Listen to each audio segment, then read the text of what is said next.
All right, so now we're gonna go ahead and get into part number 6 of the 5-speed swap in the Mustang.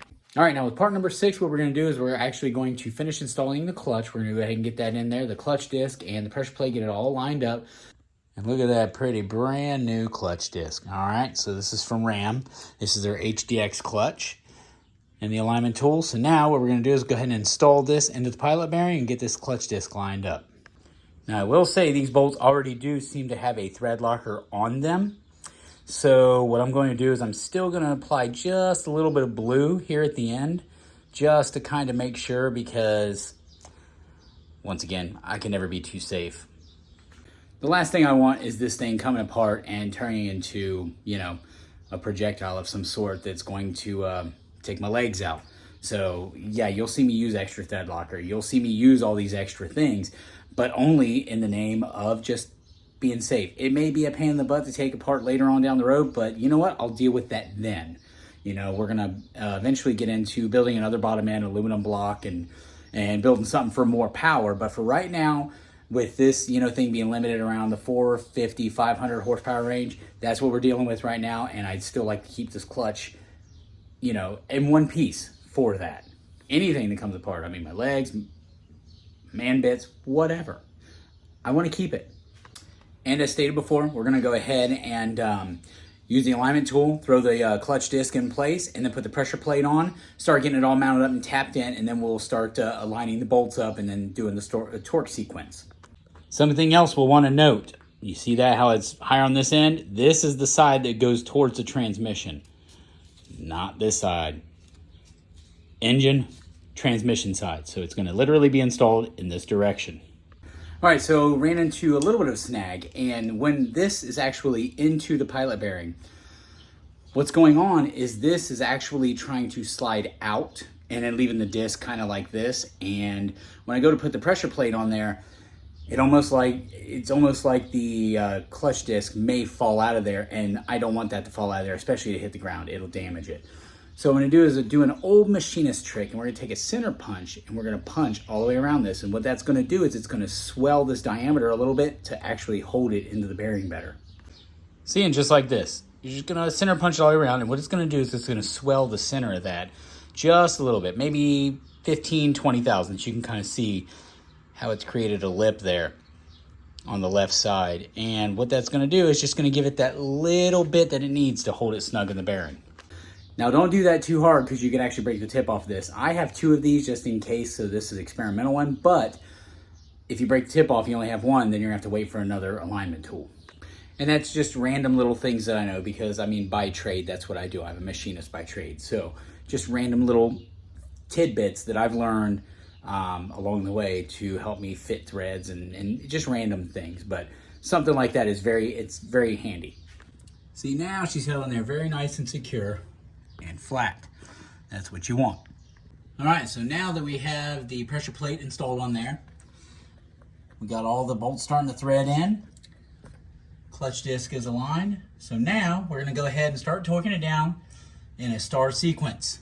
Now for a 5/16 bolt on that diagram for this particular clutch, it calls for 25 foot-pounds. On the 3/8 bolt, which is what we have, at least I have on this kit, it calls for 35 foot-pounds. So that's what we're gonna do, is we're gonna do 35 foot-pounds in a star pattern, but you have to go around twice just to make sure. So that is the instructions for this particular clutch. Every clutch is different. And there she is installed, so all's good to go.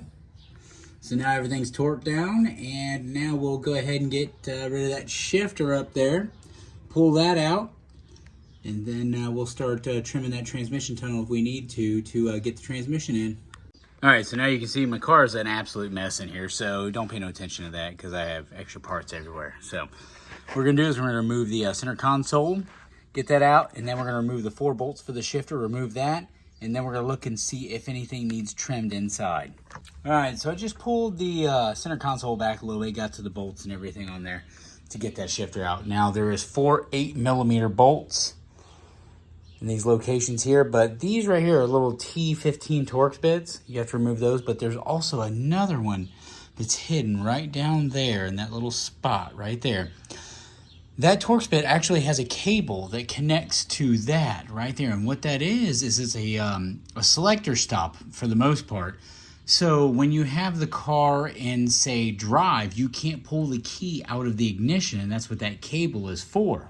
So what I did is I just went ahead and unhooked that cable. I don't know if it needs to come out or stay in. Not sure, but I know it's not hurting anything being in the car because it doesn't matter. I can turn the key all the way on and off with it in or out of there. So I'm just probably going to leave it lie. I've not seen anything where anyone has ever said anything about removing that cable, especially from the ignition area. So I'm going to leave it alone. So whenever somebody goes the opposite direction of doing a manual to auto swap, I don't think that's something they're going to throw in there. I think it's going to be one of those deals to where they're just going to put the shifter in, and they'll, if they want to, take the key out, they'll put it in park or neutral.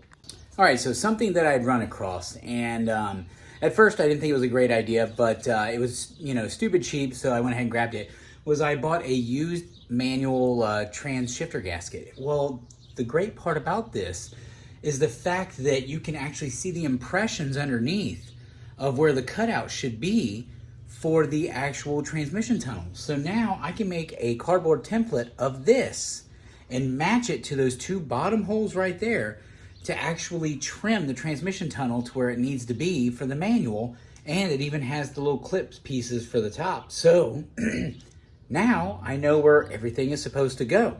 So all I gotta do is line those two bottom ones up, and the two top will just find their place with those two clips up there. And here's a better look at it. So I'll line these two bottom ones up right there, as you see. But you can see the impressions all the way around, like right there specifically, where it's sandwiched in. And you can see right there where those clips are sandwiched in. You can see the top right here.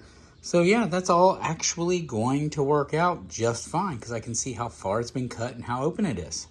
So what I'll do is I'll start out with a paper template, and then I'll transfer that to a cardboard template so I can cut it out that way. Because you can't exactly transfer that to cardboard because it won't transfer through. So I'll do it like we used to do in school and do kind of like the chalk outlines like you used to do leaves and stuff when you do fall light photos. So maybe art class in school did kind of work out for us, at least in this situation. All right, so here's the little template that I had made that fits inside of there. Marked where the hole positions were going to be right here at the bottom. All lines up there, and then it's all in. I can mark where the hole positions are going to be up here. All right, so what I've done is I've removed the little spring clips that are in there.